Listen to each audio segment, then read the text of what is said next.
आदाब, मैं हूँ आपके साथ अमीना माजिद। 2025 में आवाज़ द वॉइस आप तक लेकर आए ऐसी स्टोरीज जिसमें हमने बात की वुमेन एम्पावरमेंट, हिंदू मुस्लिम एकता और वो तस्वीर आप तक लेके आए जहाँ बात होती है पॉजिटिविटी की, आपसी मेल जोल की। वही 2025 में हमने एक नई पहल शुरू की, द चेंज मेकर्स, जहाँ हम आप तक लेकर आए उन लोगों की कहानियाँ जो काम ज़्यादा करते हैं और आवाज़ कम। इस सीरीज़ को आगे बढ़ाते हुए हम 2026 में भी चेंज मेकर्स की कहानी ला रहे हैं, जिसकी शुरुआत होगी तमिलनाडु के चेंज मेकर्स से। इसमें सबसे पहला नाम होगा मोहम्मद सलीम का, जिन्होंने अपनी पूरी ज़िंदगी पक्षी और अन्य जीवों को बचाने में लगा दी। इसी जुनून के चलते उन्होंने एक NGO की भी शुरुआत की। इसमें अगला नाम है सोफिया अशरफ का, जो सिर्फ एक रैप सिंगर नहीं बल्कि सामाजिक बदलाव की आवाज़ है। उन्होंने अपनी कला का इस्तेमाल बहुत अहम मुद्दों को उठाने के लिए किया है। इसमें अगला नाम है जाकिर हुसैन का, जिन्होंने भरतनाट्यम जैसे क्लासिकल डांस में न सिर्फ लैंगिक बल्कि सामुदायिक दीवारें भी तोड़ी हैं। एक मुस्लिम पुरुष होकर इस नृत्य शैली को अपनाना अपने आप में एक साहसिक कदम था।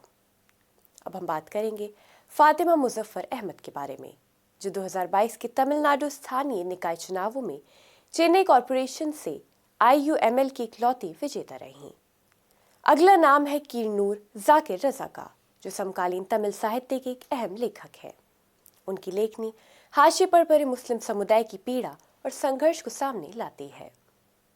अब हम बात करेंगे निखत फातिमा सुहेल की, जो चेन्नई के MWA मैट्रिकुलेशन स्कूल की प्रमुख है। इसके साथ ही वो अकेडमी फॉर वुमेन की सह अध्यक्ष भी हैं। इस लिस्ट में अगला नाम है नवाबजादा मोहम्मद आसिफ अली के बारे में, जो आरकोट के शाही परिवार के वारिस है और समाज सेवा और सांप्रदायिक सौहार्द का जाना पहचाना चेहरा है। वही मोहम्मद उस्मान ने मदरसा इमदादिया की स्थापना कर नेत्रहीन और दिव्यांग स्टूडेंट्स के लिए शिक्षा का रास्ता खोला। अगला नाम है महमूद अकरम का, जो सिर्फ 19 साल की उम्र में लगभग 400 भाषाएं पढ़ लिख सकते हैं और 46 भाषाओं में फ्लुएंट है। और तमिलनाडु की चेंज मेकर्स की लिस्ट में 10वां नाम है शरीफा खानम का, जो महिला सशक्तिकरण के लिए काम करने वाली संस्था स्टेप्स की संस्थापक है और मुस्लिम महिलाओं के लिए एक मस्जिद शुरू करने की दिशा में भी काम कर रही हैं।